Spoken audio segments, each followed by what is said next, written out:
ಭಾರತೀಯ ಸಂಗೀತ ಇತಿಹಾಸದ ಶ್ರೇಷ್ಠ ಗಾಯಕಿ ಎಸ್ ಜಾನಕಿ ಅಮ್ಮನವರು ವಿಧಿವಶರಾಗಿರೋದು. ಇದೀಗ ಅವರ ಅಂತಿಮ ದರ್ಶನವನ್ನು ಪಡ್ಕೊಳ್ಳಲಾಗ್ತಾ ಇದೆ. ಮೈಸೂರಿನಲ್ಲಿ ಅಂತಿಮ ದರ್ಶನಕ್ಕೆ ವ್ಯವಸ್ಥೆಯನ್ನು ಮಾಡಲಾಗಿದ್ದು, ಅಪಾರ ಸಂಖ್ಯೆಯಲ್ಲಿ ಅವರ ಅಭಿಮಾನಿಗಳು ಆಗಮಿಸ್ತಾ ಇದ್ದಾರೆ, ಕಣ್ಣೀರು ಹಾಕ್ತಾ ಇದ್ದಾರೆ. ಯಾಕಂದರೆ ಅವರ ಹಾಡನ್ನು ಕೇಳಿಕೊಂಡು ಬೆಳೆದವರು ಅನೇಕರು. ಹಾಗಾಗಿ ಅಂಥ ಒಬ್ಬ ಗಾಯಕಿ ಇನ್ನು ಹುಟ್ಟೋದಕ್ಕೆ ಸಾಧ್ಯವೇ ಇಲ್ಲ ಬಿಡಿ ಅಂತ ಹೇಳ್ತಾ ಇದ್ದಾರೆ. ಕೆಲವು ಹಾಡುಗಳು ಇದು ಜಾನಕಿ ಅಮ್ಮ ಹಾಡಿದ ಹಾಡ ಅಂತ ಕೆಲವರಿಗೆ ಆಶ್ಚರ್ಯ ಆಗುತ್ತೆ. ಯಾಕಂದರೆ ಅಷ್ಟರ ಮಟ್ಟಿಗೆ ಧ್ವನಿಯಲ್ಲಿ ವ್ಯತ್ಯಾಸ. ಅಂದರೆ ಅವರು ಆ ಪಾತ್ರಗಳಿಗೆ, ಆ ಸಂದರ್ಭಗಳಿಗೆ, ಆ ಸಾಹಿತ್ಯಕ್ಕೆ ತಕ್ಕಂತೆ ಧ್ವನಿ ಬದಲಾಯಿಸಿಕೊಂಡು ಹಾಡ್ತಾ ಇದ್ದಂಥದ್ದು. 50,000ಕ್ಕೂ ಹೆಚ್ಚು ಹಾಡುಗಳು ಅಂದರೆ ಸುಮ್ಮನೆ ಹೇಳಿ ನೋಡೋಣ, ಸಾಧ್ಯವೇ ಇಲ್ಲ ಆ ಪ್ರಮಾಣದಲ್ಲಿ ಒಂದು ಹಾಡನ್ನು ಹೇಳೋದಕ್ಕೆ.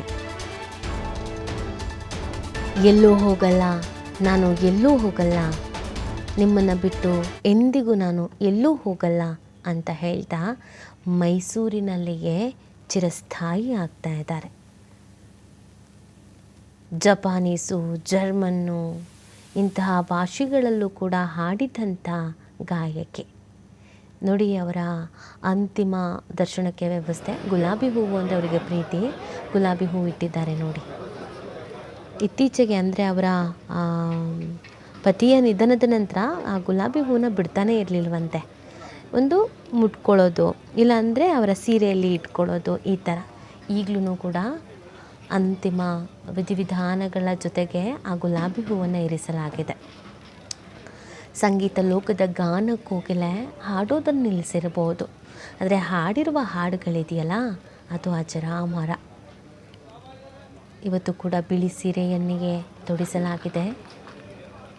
ಬಿಳಿ ಸೀರೆ ಮತ್ತು ಗುಲಾಬಿ ಹೂವು ಅವರ ಮೆಚ್ಚಿನವು.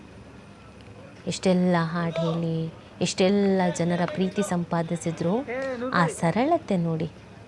ಕೊನೆಯದಾಗಿಯೂ ಕೂಡ ಇತ್ತೀಚೆಗೆ ಜೂನ್ 30ಕ್ಕೆ ಉಡುಪಿಯ ಕಮಲಶಿಲೆಗೆ ಭೇಟಿ ಕೊಟ್ಟಾಗಲೂ ಅದೇ ಸರಳತೆ. ಯಾವುದೇ ವೇದಿಕೆ ಕಾರ್ಯಕ್ರಮ ಇರಲಿ, ಎಂತೆಂಥ ಗಣ್ಯಾತಿ ಗಣ್ಯರು ಬರಲಿ, ಇಷ್ಟೆಲ್ಲ ರಾಷ್ಟ್ರೀಯ ಪ್ರಶಸ್ತಿಗಳು, ರಾಜ್ಯ ಪ್ರಶಸ್ತಿಗಳು, ಆದರೆ ಆ ಸರಳತೆ ಅವರು ಬಿಡಲಿಲ್ಲ ನೋಡಿ.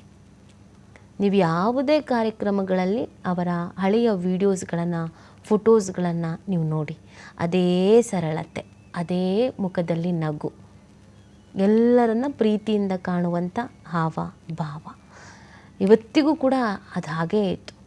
ಅಂದರೆ ನಮ್ಮಲ್ಲಿ ಒಂದು ಮಾತು ಹೇಳ್ತಾರೆ, ಎಲ್ಲ ಗೊತ್ತಿದೆ, ದುಡ್ಡಿದೆ, ಹೆಸರೇ ಇದೆ, ಟ್ಯಾಲೆಂಟ್ ಇದೆ, ಬೆಳೆದು ಬಿಟ್ಟಿದ್ದಾರೆ, ಜನ ಸಂಪಾದಿಸ್ಬಿಟ್ಟಿದ್ದಾರೆ, ಅಂದರೆ ತಲೆ ನಿಲ್ಲಲ್ಲ, ಜನರ ಜೊತೆಗೆ ಸೇರಲ್ಲ ಅಂತ. ಬಟ್ ನೀವು ಅತಿಯಾಗಿ ಹೆಸರು ಮಾಡಿದವರು, ಅತೀ ಪ್ರತಿಭಾವಂತರನ್ನು ನೀವು ನೋಡಿ, ಅದು ಯಾರೇ ಆಗಿರಲಿ, ಸರಳತೆಗೆ ಡಾಕ್ಟರ್ ರಾಜ್ಕುಮಾರ್ ಅವ್ರು ಆಗಿರಬಹುದು, SP ಬಾಲಸುಬ್ರಹ್ಮಣ್ಯನವ್ರು ಆಗಿರಬಹುದು, ಜಾನಕಿ ಅಮ್ಮನವರು, ಹೀಗೆ ಎಷ್ಟೇ ಸಾಧನೆ ಮಾಡಿದರು, ಎಷ್ಟೇ ಗೌರವ ಸಮಾಜದಲ್ಲಿ ಇದ್ರೂ ಆ ಸರಳತೆ ನೋಡಿ ಅವರುಗಳಲ್ಲಿ ಹೇಗಿರತ್ತೆ ಅಂತ. ಜಾನಕಿ ಅಮ್ಮನವರು ಕೂಡ ಹಾಗೇನೆ ಸರಳತೆಯನ್ನಿಗೆ ಮೈಗೂಡಿಸಿಕೊಂಡವರು. ಆಮೇಲೆ ಯಾವತ್ತೂ ಯಾರ ಬಗ್ಗೆಯೂ ಇಲ್ಲ ಸಲ್ಲದ ಮಾತುಗಳನ್ನು ಹೇಳಿದವರಲ್ಲ. ತಮಗೆ ಸಿಕ್ಕಂಥ ಅವಕಾಶಗಳನ್ನು ಹೆಂಗೆ ಉಪಯೋಗಿಸ್ಕೊಳ್ಬೋದು ಅದನ್ನು ಉಪಯೋಗಿಸ್ಕೊಂಡು ಜನ ಮನೆ ಮಾತಾದವರು ಜಾನಕಿ ಅಮ್ಮನವರು. ನಾನು ಅದೇ ಆಗಲೇ ಹೇಳ್ತಾ ಇದ್ದಿದ್ದು ನಿಮಗೆ, ಕನ್ನಡ ಅಂತ ಬಂದಾಗ ನಿಮಗೆ ಯಾವುದೇ ಥರದ ಆಗಲಿ, ಅದು ಬೇಜಾರಾಗಿರಲಿ, ದೇಶಭಕ್ತಿ ಗೀತೆ ಆಗಿರಲಿ, ಭಾವಗೀತೆ ಆಗಿರಲಿ, ಅಥವಾ ಸಂಭ್ರಮ ಆಗಿರಲಿ, ಕೃಷಿ ಆಗಿರಲಿ, ಮದುವೆ ಆಗಿರಲಿ, ಪ್ರೇಮ ಆಗಿರಲಿ, ಮಕ್ಕಳಾಗಿರಬಹುದು, ಎಲ್ಲ ಹಾಡುಗಳಿಗೂ ಸೂಟೇಬಲ್ ಆಗುವಂಥ ಒಂದು ದನಿ ಇತ್ತು ಅಂತಂದರೆ ಅದು ಜಾನಕಿ ಅಮ್ಮನವರ ದನಿ ಅಂತ ನಾವು ಹೇಳ್ಬೋದು. ಇಂಥದಕ್ಕೆ ಅವ್ರದ್ದು ಸೂಟ್ ಆಗ್ತಿರ್ಲಿಲ್ಲ ಅಂತ ಯಾರು ಹೇಳ್ತಾರೆ ಹೇಳಿ? ಜಾನಕಿ ಅಮ್ಮನವರ ಧ್ವನಿ ಅಂದ್ರೇ ಹಾಗೆ.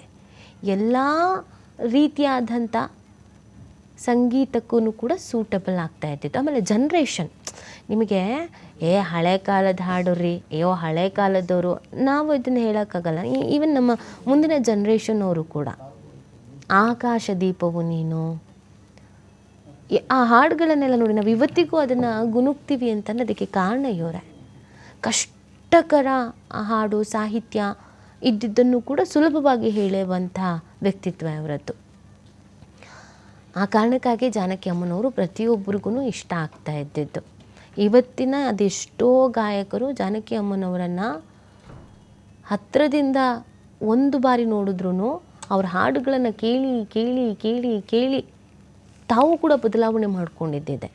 ಆ ಥರ ಗುರುಗಳಾಗಿ, ಮಾರ್ಗದರ್ಶಕರಾಗಿ, ಸಂಗೀತ ಲೋಕದ ಸರಸ್ವತಿ ಅಂತ ಕರೀತಾರೆ ಸುಮಾರು ಜನ.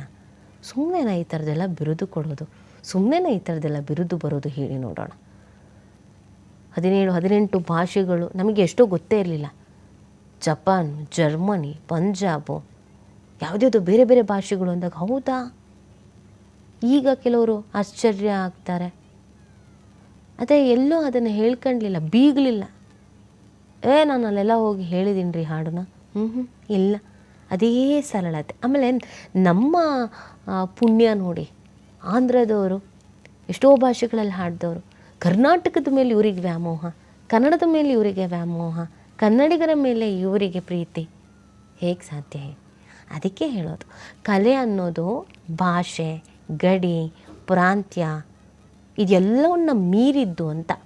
ಕಲಾವಿದರನ್ನು ನೀವು ಒಂದಕ್ಕೆ ಸೀಮಿತ ಮಾಡಬೇಡಿ ಅಂತ ಇದೇ ಕಾರಣಕ್ಕೆ ಹೇಳೋದು. ಯಾಕಂದರೆ ಅವ್ರಿಗೆ ಹಾಗೇನೆ ಅದು ಎಲ್ಲ ಭಾಷೆಗಳು ನಮ್ಮದ್ದೇ ಅಂತ. ಮಾತೃಭಾಷೆ ನಮ್ಮದು ಹೇಳಿ ಜಾನಕಿ ಅಮ್ಮನವರಿಗೆ, ಅದು ಮಾತೃಭಾಷೆ ಅವರದ್ದು. ಕನ್ನಡವನ್ನು ಅಷ್ಟೇ ಸ್ಪಷ್ಟವಾಗಿ, ಮಲಯಾಳಂನನ್ನು ಅಷ್ಟೇ ಸ್ಪಷ್ಟವಾಗಿ, ತೆಲುಗು, ತಮಿಳು, ತುಳು ಎಲ್ಲ ಭಾಷೆಯನ್ನು ಅಷ್ಟೇ ಸ್ಪಷ್ಟ ಮತ್ತು ಶುದ್ಧವಾಗಿ ಮಾತನಾಡೋದು, ಹಾಡು ಹೇಳೋದು. ನಿಮಗೆ ಮಾತಾಡೋದು ಹೆಂಗೋ ಮಾತಾಡ್ಬಿಡ್ಬೋದು, ಭಾವ ತುಂಬಿ ಅದಕ್ಕೆ ಜೀವ ತುಂಬಿ ತಪ್ಪೇ ಇಲ್ಲದಂತೆ ಸ್ಪಷ್ಟವಾಗಿ ಹಾಡೋದಿದೆಯಲ್ಲ, ಸಾಧ್ಯನಾ? ಜಾನಕಿ ಅಮ್ಮನವರಿಗೆ ಅದು ಕರಗತವಾಗ್ಬಿಟ್ಟಿತ್ತು. ಆಮೇಲೆ ಇವತ್ತಿಗೂ ನಮ್ಮಲ್ಲಿ ಬೇರೆ ಭಾಷೆಯ ಹಾಡುಗಾರರನ್ನು ಕರ್ಕೊಂಡು ಬಂದು ಹಾಡಿಸೋದಿದೆ. ಬಟ್ ನೀವು ಅವರ ಹಾಡುಗಳನ್ನು ಕೇಳಿಬೇಕಾದ್ರೆ ಲ ಲ ಶಾಸ ಇದೆಲ್ಲ ಬರಲ್ಲ, ಗೊತ್ತಾಗ್ಬಿಡತ್ತೆ. ನ ಯಾವುದೋ ಬೇರೆ ಭಾಷೆ ಸಿಂಗರ್ ಹೇಳಿರೋದು ಅಂತ. ಬಟ್ ಇಂಥ ಗಾಯಕರಲ್ಲಿ ನೀವು ಆ ಥರದ್ದು ಕಂಡು ಹಿಡಿಯೋದಕ್ಕೆ ಸಾಧ್ಯನೇ ಇಲ್ಲ. ನಮ್ಮೋರು ನಾವು ಹೇಳ್ತೀವಿ ನಮ್ಮೋರು ಅಂತ. ಆಂಧ್ರದವ್ರು ಹೇಳ್ತಾರೆ ನಮ್ಮೋರು, ಈ ಕಡೆ ಕೇರಳದವ್ರು ಹೇಳ್ತಾರೆ ನಮ್ಮೋರು. ಆ ಥರ ಹೇಗೆ ಸಾಧ್ಯ ಹೇಳಿ ಇದೆಲ್ಲ? ಇದನ್ನು ಶಕ್ತಿ ಅನ್ಬೋದಾ? ಜಾನಕಿ ಅಮ್ಮನವರು ಇದ್ದಿದ್ದೇ ಹಾಗೆ, ಬಹಳ ಸರಳವಾಗಿ. ಆಮೇಲೆ ಈ ಹಾವ ಭಾವ ಜೀವ ತುಂಬೋದು ಇದೆಲ್ಲ ಸುಮ್ಮನೆ ಬರ್ತಾ ಇರಲಿಲ್ಲ, ಡೆಡಿಕೇಶನ್ ಇರ್ತಿತ್ತು ಅವ್ರಿಗೆ.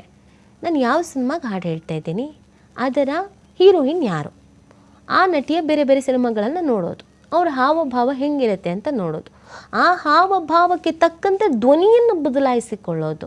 ಈ ಡೆಡಿಕೇಶನ್ನು ಯಾರಿಗಿರುತ್ತೆ ಹೇಳಿ? ಜಾನಕಿ ಅಮ್ಮನವರಿಗೆ ಆ ಡೆಡಿಕೇಶನ್ ಇತ್ತು. ಅಂದರೆ ಅವರು ಒಂದು ಹಾಡು ಹೇಳ್ತಿದ್ದಾರೆ